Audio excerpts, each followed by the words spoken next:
अस्सलाम वालेकुम dear viewers, dear student and my dear friend, उम्मीद है बच्चे होंगे। जैसे मैंने कहा कि हम एटॉमिक स्ट्रक्चर के आखिर में असल में वैलेंसी सीखना चाहते हैं, तो वैलेंसी सीखने के लिए हमें 3 रूल्स को फॉलो करना पड़ता है। Aufbau rules, Pauli exclusion principle and Hund's rule. Pauli exclusion principle किस चीज़ पे बेस्ड है? Electronic configuration. तो इलेक्ट्रॉनिक कन्फिगरेशन आपकी इंटर लेवल पे फर्स्ट ईयर के हद तक अलग है, सेकेंड ईयर में हम अलग तरह से पढ़ाते हैं, ठीक। तो principal quantum number azimuthal quantum number के ऊपर क्या है? Electronic configuration. जैसे मैंने इससे पिछले लेक्चर किसी ने नहीं देखा है, उसमें मैं आपको बता चुका हूँ कि सबसे पहले इलेक्ट्रॉन इस सब शेल के अंदर रखना है, फिर यहाँ पे आना है, फिर ऐसे ऐसे ऐसे ऐसे इस सीक्वेंस से आना है, ठीक। इस सीक्वेंस से ऐसा हम क्यों कर रहे हैं, ठीक। ये पहला शेल है, एक सब शेल, ये दूसरा शेल है, 2 सब शेल, ये तीसरा शेल है, 3 सब शेल, ये चौथा शेल है, 4 सब शेल, 5वां है तो 5 शेल। तो जैसे शेल बढ़ेगा सब शेल बढ़ेंगे, ठीक। हमें होना चाहिए कि हम इसको इस लाइन के हिसाब से फिल करते, लेकिन हम ये ट्राई एंगल क्यों, सॉरी हम ये जो 45 का एंगल है हम क्यों लेके चल रहे हैं, ठीक। इसलिए लेके चल रहे हैं क्योंकि ये जो सब शेल्स है, ये जो सब शेल्स है, इनकी n+l के मुताबिक एनर्जी जिसकी कम होगी, वैल्यू जिसकी कम होगी, वैल्यू जिसकी कम होगी, सबसे पहले उस सब शेल को फिल किया जाएगा जिसके n+। फिर मैंने आपको इससे पिछले लेक्चर में काफ़ी वजाहत करके दी थी कि अगर 2 सब शेलों को आप टैली करोगे, उसमें n+l रूल किसी का अगर बराबर आ रहा है, 2 सब शेलों का बराबर आ रहा है, तो उसमें उस सब शेल को पहले फिल किया जाता है जिसका n छोटा हो। n का मतलब है n की वैल्यू कम हो, ठीक। उसकी एग्जांपल्स भी मैंने दी हैं, किसी ने नहीं देखा है तो उससे पिछले लेक्चर वो देख सकता है, ठीक। अब फिर मैंने आपको ये भी कहा था कि हम इस पूरे रूल्स को, अब प्रिंसिपल के रूल्स को हम एक पोएम की मदद से भी सीख सकते हैं। कैसे? School school public school, public school divisional, public school divisional, public school federal divisional, public school federal divisional, public school. इसी सीक्वेंस को देखते हुए हम यहाँ पे आपको ले चलते हैं, ठीक। अब गौर से सुने, ये जो आपके पास है सब शेल्स, क्या है? सब शेल्स, ठीक। सब शेल कौन से हैं? सब शेल हमारे पास है S, P, D and F, ठीक। और आपको ये चीज़ भी पता होनी चाहिए कि अगर S में 2 इलेक्ट्रॉन हैं तो P में 6 होंगे, इसमें 10 होंगे, इसमें 14 होंगे। ऐसा क्यों? 4 टाइम इंक्रीजमेंट हो रही है। कितने टाइम? 4 टाइम इंक्रीजमेंट, 4 गुना बढ़ रहा है। अगर मैं इसमें 4 गुना बढ़ा दूँ तो SP की कैपेसिटी हो जाएगी 6, और अगर मैं 4 गुना बढ़ा दूँ तो इसमें 10 कैपेसिटी हो जाएगी। बाकायदा इसके लिए एरविन श्रोडिंगर ने बाकायदा फार्मूला भी दिया था, हमारे प्रोफेसर वहीद साहब ने आपको पिछले लेक्चर में क्लियर भी करवा दिया था। खैर, मैंने कहा आगे जाके उस लेक्चर्स को फिर दोबारा भी रिव्यू कर सकते हैं, करेंगे इंशाल्लाह। तो यहाँ पे S में 4 गुना बढ़ाओगे तो 6, इसमें 4 गुना बढ़ाओगे तो 10, इसमें 4 गुना बढ़ाओगे तो 14 इलेक्ट्रॉन होंगे, ठीक। अब गौर से सुने, S जहाँ पे नजर आए, आपने कितने इलेक्ट्रॉन रखने हैं? 2, ठीक। S जैसे मैं यहाँ पे दोबारा आपको ले चलता हूँ, पहले शेल में भी S है, दूसरे में भी S है, तीसरे में भी S है, चौथे में भी S है, 5वें में भी S है। S जहाँ पे मिले 2 इलेक्ट्रॉन रखोगे। P दूसरे से स्टार्ट होता है, P जहाँ से मिले 6 इलेक्ट्रॉन रखते जाओगे। D तीसरे से स्टार्ट हो रहा है 10, और F जो है वो चौथे से स्टार्ट हो रहा है तो 14 इलेक्ट्रॉन होंगे। ये चीज़ आपके जहन में रहे। तो S जहाँ पे मिले 2 2 2 2 2 2 2 इस तरह 2 इलेक्ट्रॉन आप रखते जाओगे। वही पोएम की मदद से मैंने ये देखिए, school school public school, public school divisional, public school divisional, public school federal divisional, public school federal divisional, public school, ठीक। अब S जहाँ पे मिले 2 इलेक्ट्रॉन, P जहाँ पे मिले 6 6 6 6 6 6 इलेक्ट्रॉन, D जहाँ पे मिले 10 10 10 और 10 इलेक्ट्रॉन रखते जाओगे। F जहाँ पे मिले 14 इलेक्ट्रॉन रखते जाओगे। ये तो टोटल इलेक्ट्रॉनों की कैपेसिटी हो गई, ठीक। अब ये जो प्रिंसिपल क्वांटम नंबर है, मतलब सब शेल से पहले जो 1 2 3 आपको नजर आ रहा है, ये तो असल में शेल को शो कर रहा है। तो इस शेल की नंबरिंग हम इस पोएम के अंदर कैसे डालेंगे? देखिए, मैंने कहा S कहाँ स्टार्ट होता है? पहले से। P कहाँ स्टार्ट होता है? दूसरे से। D कहाँ स्टार्ट होता है? तीसरे शेल से। और F कहाँ स्टार्ट होता है? चौथे से। तो आप उस सीक्वेंस से भी नंबरिंग दे सकते हो। वरना मैं आपको एक और तरीका बताऊंगा, सीधी गिनती उल्टी गिनती। देखिए, यहाँ पे आपको नजर आ रहा है क्या चीज? S। तो इस S से पहले लिखो 1, तो इस S से पहले लिखो 2, ये हो जाएगा 3, ये 4, ये 5, ये 6, ये 7, ये 8। जैसे S खत्म हो जाए, S के बाद कौन सा सब शेल है? P। तो जैसे S खत्म हो जाए, इस P को 1 नंबर कम कर दो, ये हो जाएगा 7, ये हो जाएगा 6, ये हो जाएगा 5, ये हो जाएगा 4, ये हो जाएगा 3, ये हो जाएगा 2। जैसे ही पी खत्म हो जाए, पी के बाद कौन सा सब शेल है? डी। एक नंबर बढ़ा दो, डी किधर है? ये है।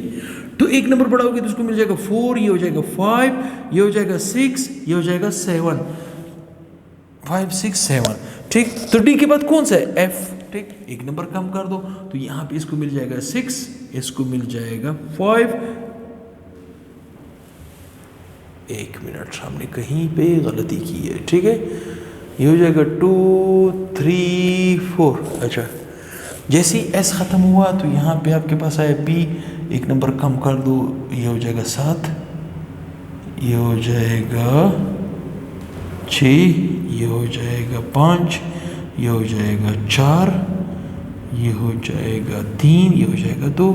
ठीक, 2 के बाद आप, अच्छा सॉरी ये D3 है ना, डी तो 3 से स्टार्ट हो रहा है। किससे स्टार्ट होता है? 3 से। तो इस डी को मिल जाएगा 3, इस डी को मिल जाएगा 4, इस डी को मिल जाएगा 5 और इस डी को मिल जाएगा 6। एक नंबर यहाँ पे कम कर दो, अब सही है। एक नंबर इसके लिए कम कर दो, जब इसको कम कर 5 तो ये हो जाएगा 4। ठीक, मतलब सीधी गिनती उल्टी गिनती, सीधी गिनती उल्टी गिनती। ठीक, अब ये आपके लिए एक ट्रिक तैयार हो गई है।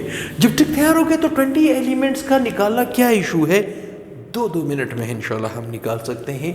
2-2 मिनट में हम इसके इलेक्ट्रॉनिक कम्युनिकेशन करते हैं। ठीक, एग्जाम में आपको इलेक्ट्रॉनिक कम्युनिकेशन तकरीबन फर्स्ट ईयर की हद तक 20 एलिमेंट्स तक मिलेगा, तो 20 तक मैं लिख चुका हूँ और 1 ही मिनट में। देखिए, इसका एटॉमिक नंबर है 1, तो मैं क्या लिखूंगा इसके इलेक्ट्रॉनिक कम्युनिकेशन में? 1 is 1, खत्म। ठीक, इसका कम्युनिकेशन है 2 है, तो मैं कहूँगा 1s2। ठीक, मतलब देखिए, एस के अंदर 2 इलेक्ट्रॉन आते हैं, तो पहले में 1 आए तो दूसरे में क्या आएंगे? 2। अब इसका देखिए 3 है तो 1s2 2s1। देखिए, एस के बाद क्या है? दूसरा एस है। ठीक, इसी तरह अगर इसका है तो 1s2 2s2, एक इलेक्ट्रॉन वहां भी बढ़ जाएगा, सिंपल सी बात है। ठीक, अब इसमें देखिए 1s2 2s2 2p, जैसे हम p तक आएंगे 6 है तो यहाँ पे हम 1 लिखेंगे। ठीक, तो कितने हो जाएंगे? 5 इलेक्ट्रॉन। एटॉमिक नंबर इसका क्या है? 5 है। ठीक, तो 5 इलेक्ट्रॉन। इसका आ जाएगा 1s2 2s2 2p2। इसका आ जाएगा 1s2 2s2 2p3।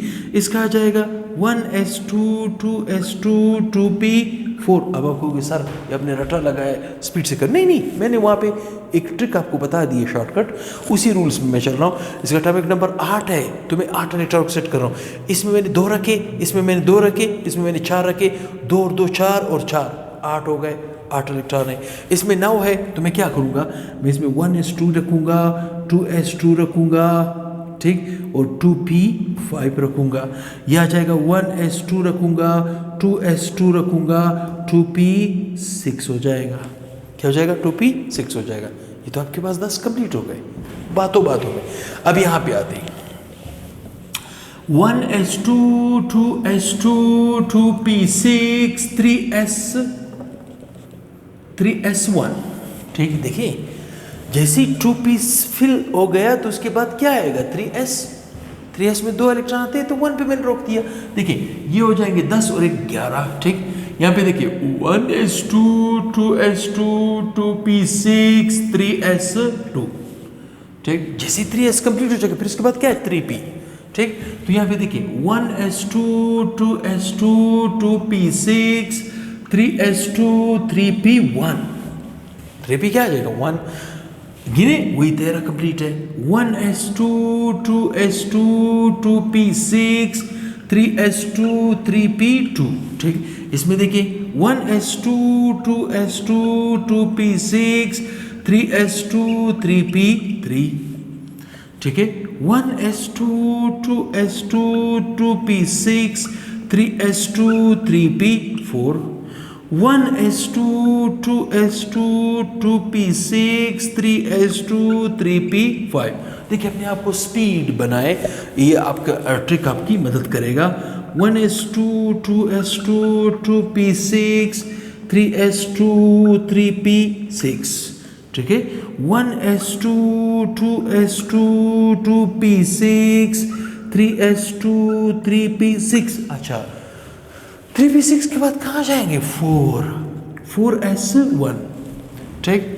1s2 2s2 2p6 3s2 3p6 4s2। Complete है ना? 20, 2 2 2 और ये हो गए 10, ये हो गए 10 10 और 10 20, ठीक। तो किसी ने स्क्रीनशॉट लेना हो तो वो ले सकता है। कम से कम फर्स्ट ईयर की हद तक आपके पास 20 एलिमेंट की इलेक्ट्रॉनिक कन्फिग्रेशन आपको पता होनी चाहिए और ये ट्रिक भी पता होना चाहिए, और इसकी मदद से आप अच्छे आराम से 5-6 नंबर शॉर्ट क्वेश्चंस में कमा सकते हो इस टॉपिक से।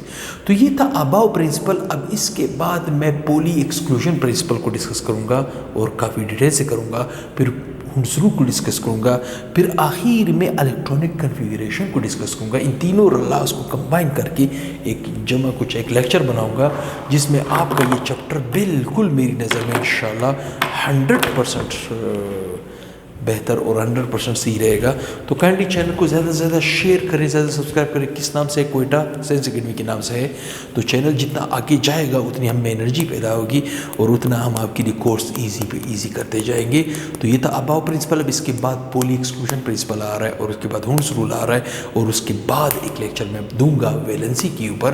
तो वैलेंसी की मदद आप उस वक्त किसी एटम की वैलेंसी आप उस वक्त निकाल सकते हो जब आपका अबाव प्रिंसिपल, पॉली एक्सक्लूजन और हुंस रूल तीनों क्लियर हो, क्योंकि इन्हीं चीज़ों की वजह से वैलेंसी निकलती है और इसी वैलेंसी को देखते हुए एबनाइजेशन का कॉन्सेप्ट निकला है। ये मैं 1 बाय 1 करके उसी तरफ मूव कर रहा हूँ। तो दुआ में याद रखें, बहुत ही जल्द इंशाल्लाह नेक्स्ट वीडियो के साथ हाजिर होऊंगा। अल्लाह हाफिज़।